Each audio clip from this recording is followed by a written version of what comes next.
नमस्कार आपसे, मेरा नाम है अशोक विरादव एडवोकेट और मैं आप सभी के लिए लीगल एडवाइजर वीडियोस अपलोड करता हूं, जो कि आप सब लाइक करते हैं, पसंद करते हैं, शेयर करते हैं और सब्सक्राइब भी करते हैं। अब तक नहीं किया तुरंत करिएगा और दूसरे लोगों तक भी इस जानकारी को जरूर शेयर करिएगा। आज हम बात करते हैं अतुल सुभाष का जो केस है, जिसमें कि अपनी जीवन उन्होंने लीला समाप्त कर ली। आज हम उसी के बारे में बात करेंगे, क्योंकि इस केस के बाद जो है एक नई मतलब अफरा तफरी मच गई है और हर व्यक्ति जो है इस केस के बारे में आज बात कर रहे हैं। हर कोर्ट में, हर कचहरी में, हर मुंह जुबान पर जो है अतुल सुभाष का जो केस है उसी के बारे में बातचीत चल रही है।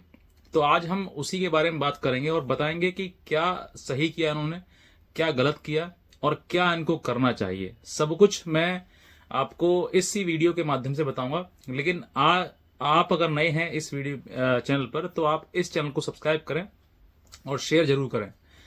देखिए, पति पत्नी का विवाद, हालांकि मैं अब तक बहुत सारी वीडियोस बना चुका हूं इस टॉपिक पर, और अब इसके बाद जो है लगातार मैं बनाते आ रहा हूं और बहुत सारी चीज जानकारी आपको मैं कानूनी रूप से, सामाजिक रूप से जितना हो सकता है उतना मैं आपको देता रहता हूं। और मैं अब तक कई वीडियोस में इस बारे में एक कह भी चुका हूं कि बहुत सारे ऐसे लोग हैं कि इस परेशानी में आकर जब परिवार टूटता है तो उस डिप्रेशन को, उस टेंशन को झेल नहीं पाते हैं। आप शारीरिक रूप से मजबूत हो सकते हैं लेकिन मानसिक रूप से मजबूत नहीं हैं। जब मानसिक रूप से मजबूत नहीं है तब आपके दिमाग में ऐसे ख्याल आते हैं और आप ऐसी किसी घटना को अंजाम देते हैं। अब इसी केस में मैं आपको बताना चाहूंगा, थोड़ा सा एक्सप्लेन करने का मन कर रहा है, क्योंकि बात कुछ ऐसी ही है, क्योंकि हर व्यक्ति को ये बात जानना जरूरी है कि वो इस प्रक्रिया से गुजर रहा है तो उस प्रक्रिया में उसको कितने अप्स एंड डाउन देखने पड़ेंगे और कितना वो मानसिक प्रक्रिया, मानसिक टॉर्चर से वो गुजरेगा उसमें, ये सब उसको पता होना चाहिए। क्योंकि ये लड़ाई जो है वो बहुत लंबी लड़ाई है और इस लड़ाई का जो अंत है ना, वो होता तो वहीं पर ही है, रिश्ता खत्म। चाहे वो अपने आप को खत्म कर ले आदमी या फिर किसी प्रकार से वो डाइवोर्स हो जाए, तो कहीं ना कहीं होना खत्म ही है। जब एक बार ये चीजें शुरू हो जाती हैं तो फिर वो व्यक्ति जो है, जो पुरुष हो या फिर महिला हो, महिला ये कहती है कि मुझे रहना है, लेकिन पुरुष ये कहता है कि मुझे नहीं रखना है। अब ऐसे केस में होता क्या है कि वो महिला जो है वो सिर्फ कानूनी रूप से बोलती है मुझे रहना है, बाकी उसके मन में क्या चल रहा है वो तो भगवान ही समझ सकते हैं।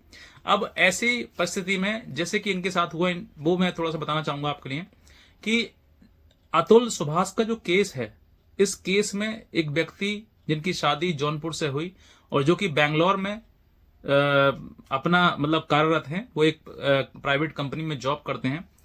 शादी के बाद उनको बच्चा हुआ और बच्चे के होने के बाद डिस्प्यूट हुआ और डिस्प्यूट होने के बाद पत्नी अपने मायके रहने लगी, और मायके यानी कि जौनपुर, और जौनपुर से उन्होंने पति के ऊपर 9 मुकदमे कर दिए।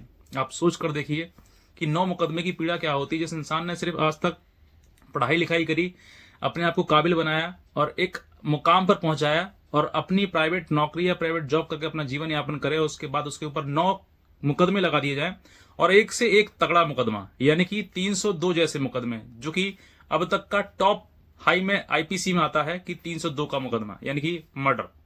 तो उसने किस तरीके से ड्राफ्टिंग करी होगी, किस तरीके से इस तरीके की चीज को बताया होगा, आप अंदाजा लगा सकते हैं कि कितनी मानसिक पीड़ा से उस व्यक्ति गुजरा होगा जब उसके ऊपर 302 जैसे मुकदमे, 377 अप्राकृतिक यौन संबंध की जैसे मुकदमे उसके ऊपर लगाए गए। तो वो उस व्यक्ति की, जो व्यक्ति है, उसकी मानसिक पीड़ा कितनी रही होगी, क्योंकि जो व्यक्ति अपने आप को खत्म कर रहा है, अपनी जीवन लीला समाप्त कर रहा है, वो कोई आसान बात तो है नहीं। मैंने इनका वीडियो देखा, जो कि आप YouTube पर आप भी देख सकते हैं, अतुल सुभाष के नाम से आप कहीं पे जाएंगे तो उस वीडियो को देखेंगे। तो उस वीडियो में उन्होंने एक एक चीज स्पष्ट करी है कि उनको शुरुआत से लेकर अंत तक किन किन मतलब चीजों का सामना करना पड़ा, कितनी उन्होंने टॉर्चर झेला और उस टॉर्चर को झेलते हुए उन्होंने अपनी जीवन को समाप्त कर लिया। क्योंकि हर व्यक्ति की बस की बात नहीं है कि इतना मेंटल टॉर्चर वो सह सके, और मेंटल टॉर्चर तो सह लेगा लेकिन उसके साथ वो अकेला खड़ा है, मतलब उसके साथ उसका परिवार भी नहीं है। जो व्यक्ति अपने बेटे से, अपने बच्चे से इतना प्रेम, इतना लगाव करता हो और उसको उससे अलग कर दिया जाए, तो सोच कर देखिए कि उस पर क्या बीत रही होगी। वो जीवन में सिर्फ अपना इतना ही समझ सकता है कि जब मेरा परिवार नहीं, पत्नी नहीं, बच्चा नहीं, तो मुझे जीकर करना भी क्या है। और बूढ़े बूढ़े माँ बाप, तो वो इंसान इस तरीके से वो टूट जाता है और फिर वो अपनी जीवन लीला समाप्त कर लेता है। उन्होंने ये भी बताया कि उन्होंने आरोप लगाया कि भाई कोर्ट में जो है जज साहिब जो है वो भी उन्होंने उनसे रिश्वत के लिए पैसे मांगे, ऐसा उन्होंने बताया। और प्रक्रिया में डिले हो रहा था, इस वजह से बता रहे थे कि उन्होंने कि उनके ऊपर मेंटेनेंस है उसमें 80,000 रुपए का उनके ऊपर मेंटेनेंस बांध दिया गया, और उसके जो एरियाज होंगे वो पता नहीं कितने लाखों में होंगे। 80,000 रुपए प्रति माह मेंटेनेंस एक अपने आप में बहुत बड़ी रकम है। उन्होंने ये भी बताया कि जो मतलब मुकदमे हैं, एक मुकदमा खारिज होता है, दूसरा तैयार, दूसरा खारिज होता है, तीसरा का तैयार। ये सब चीजें जो है उन्होंने इतना मतलब देखा, लेकिन कहीं ना कहीं उनको उनकी पत्नी और उनकी सास ने उनको ये भी धमकी दी कि तुम्हें आत्महत्या करके मर जाना चाहिए। उनके कोर्ट में, ओपनली कोर्ट में, मतलब आदमी जब परेशान होता है, मेंटली बहुत ज्यादा टॉर्चर होता है, तो अपने मन की बात वो कह देता है कि सर ऐसा मेरे मन में ख्याल आ रहा है कि मैं आत्महत्या कर लूं, क्योंकि मेरे ऊपर इतने मुकदमे लगा दिए गए हैं। तो ऐसी परिस्थिति में जब उसने ये कहा कोर्ट में खड़े होकर, अतुल सुभाष ने, कि मेरे मन में ऐसा ख्याल आ रहा है कि मुझे आत्महत्या करना चाहिए, तो बताया कि उनकी पत्नी और उनकी सास ने ये कहा कि तुम जैसे लोगों को आत्महत्या कर लेनी ही चाहिए। और अगली जब डेट आई तो डेट पर फिर ताना दिया कि तुम तो पिछली बार आत्महत्या कर रहे थे, करी क्यों नहीं तुमने। तो ये उनको फिर सुसाइड करने के लिए मतलब उनको प्रोवोक किया गया, उनको बताया गया कि तुम्हें मरना है, तुम्हें इस तरीके से करनी है। अब ये सब चीजें आदमी को पिंच कर जाती हैं। अब वो कर क्यों जाती हैं? क्योंकि वो आदमी जो है, जो व्यक्ति है, जो पति है, वो पत्नी को पत्नी का दर्जा देकर समझता है कि ये मेरी है। लेकिन आप इस बात को महसूस करिए कि पत्नी जब आपकी कोर्ट में चली गई तो आपका पति पत्नी का जो रिश्ता है वो बदलकर पार्टी बन जाता है, पार्टी नंबर 1, पार्टी नंबर 2। अब आप पति पत्नी नहीं रहते हैं। अब आप अपनी पत्नी को ये समझते हैं कि मेरी ये अंग मतलब एक अंग है, ये मेरा शारीरिक एक अंग है, तो आप गलत हैं। और जहां पर ऐसी पत्नी जो मुकदमे आपके ऊपर करना शुरू कर देती है, अब उसके द्वारा कुछ भी आपके लिए टिप्पणी करी जाए उसको दिल पर नहीं लेना है, क्योंकि अगर आप उन चीजों को दिल पे लेंगे तो वही हश्र हो जाएगा जो अतुल सुभाष का हुआ है। ये एक बड़ी सीख है। और इसके बाद ऑनरेबल सुप्रीम कोर्ट ने अब जो है वो 8 पॉइंट अपने मेंटेनेंस के केस में ही 8 पॉइंट उसको महिला को सेटिस्फाइड करना है, तब जाकर वो मेंटेनेंस बनेगा। इस बात के लिए ऑनरेबल सुप्रीम कोर्ट ने भी इस बात पर जजमेंट पास कर दिया है। वो मैं अगली वीडियो में आपके लिए बताऊंगा उस जजमेंट के बारे में। अभी की जो प्रक्रिया है, हालांकि देखिए, ये जैसे अतुल शर्मा है, इनके साथ में इस तरह के टॉर्चर हुआ, हो सकता है कि और भी बहुत सारे पति हों जिनके साथ में ये सब पीड़ा झेल रहे हों। और जब ये पीड़ा आपके सामने आ रही है तो आप इस पीड़ा को झेलने के लिए अपने आप को, मैं क्या कहता हूं, मैं आपसे हर बार हर वीडियो में ये कहता हूं कि आपको मानसिक, शारीरिक और आर्थिक, ये 3 चीजों से स्ट्रांग होना ही होना है। अगर आप इन 3 चीजों से स्ट्रांग नहीं हुए तो खुद आपके हाथ आपके गले को बंद करने के काम करेंगे।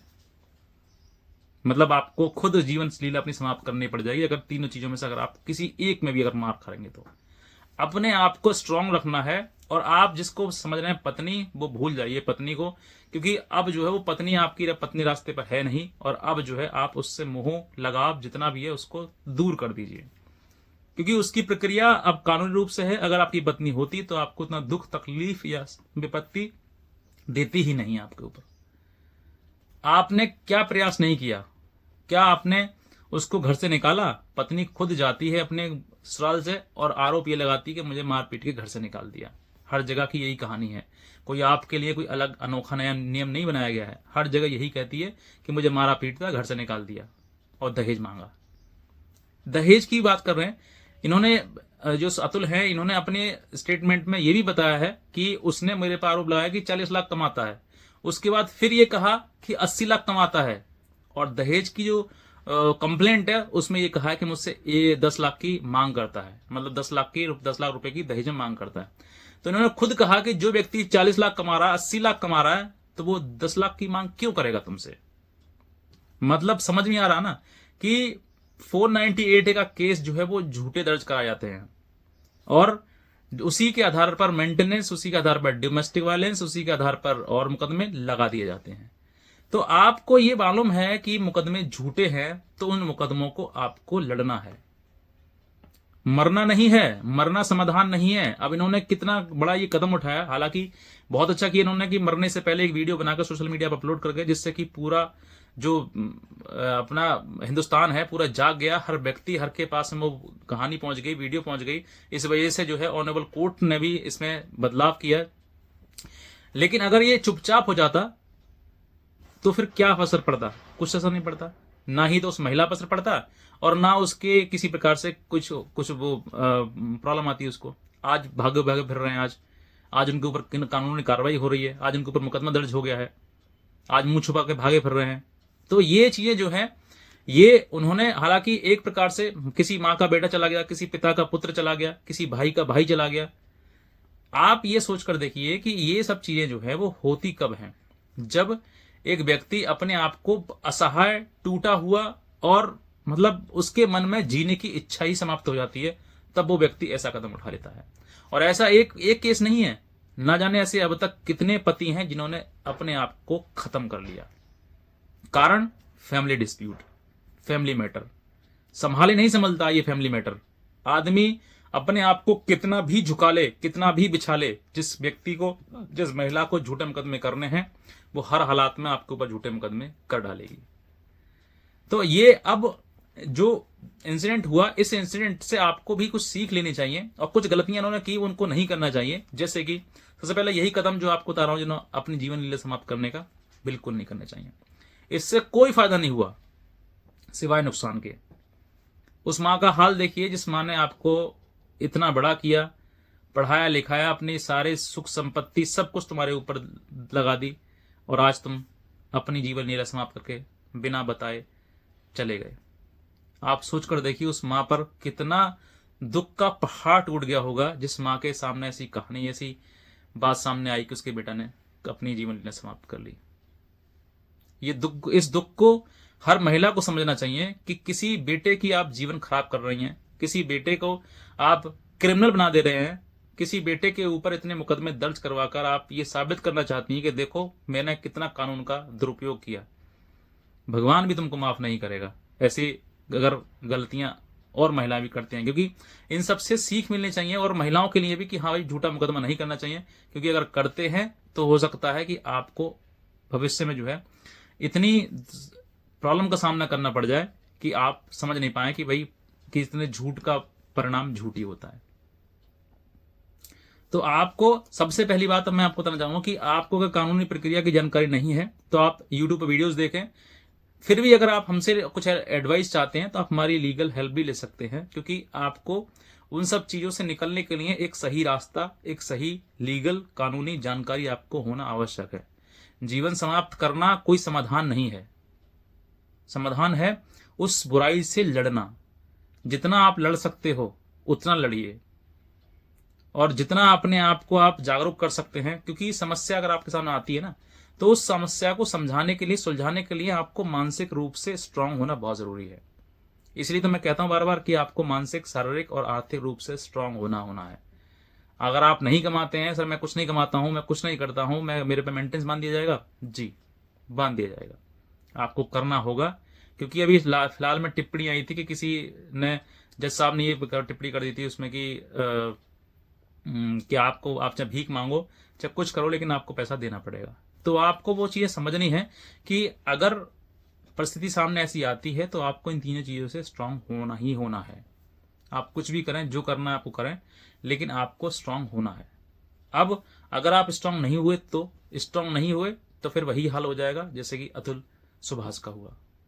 आपको खुद ही समझ में आने लगेंगी चीजें कि हाँ ना मेरी तो पत्नी है, ना मेरा कुछ कोई है, सिर्फ और सिर्फ मुझे लड़ना ही है। तो अगर जब लड़ना है तो क्यों ना जी जान से लड़ें, जितना लड़ सकते हैं उतना लड़ें, क्योंकि बुराई को आपको हराना है, बुराई से हारना नहीं है। आपके लिए, आपके सामने ऐसी परिस्थिति अगर आती है तो आपको सर्वप्रथम जो है अपने आप को स्ट्रांग बनाएं, एक अच्छा वकील करें और उन सब चीजों से लड़ाई लड़ें। ऐसा कदम उठाने से कोई समाधान नहीं होने वाला है। अब तो बहुत सारे कानून में बदलाव हो रहे हैं। धीरे धीरे इन सब चीज़ों के जब इनका ज़्यादा दुरुपयोग होने लगेगा महिलाओं के द्वारा, तो फिर कानून में भी बदलाव ऐसा होगा कि समय आने पर ये सब कानून जो है वो महिला के विपक्ष में भी आने शुरू हो जाएंगे। समय बहुत लगता है, बदलेगा जरूर, आज न तो कल, क्योंकि इसके कहानी के बाद जो है बहुत कुछ बदलाव हुए हैं। तो बस मैं इतना कहना चाहूँगा, अगर आप नए हैं शेयर कर लें, सब्सक्राइब कर लें इस चैनल को और शेयर जरूर करें और लोगों के साथ में, ताकि और भी जो है वो इन सब चीज़ों से सीख ले सकें। तो आज के वीडियो देखिए आपसे बात, धन्यवाद।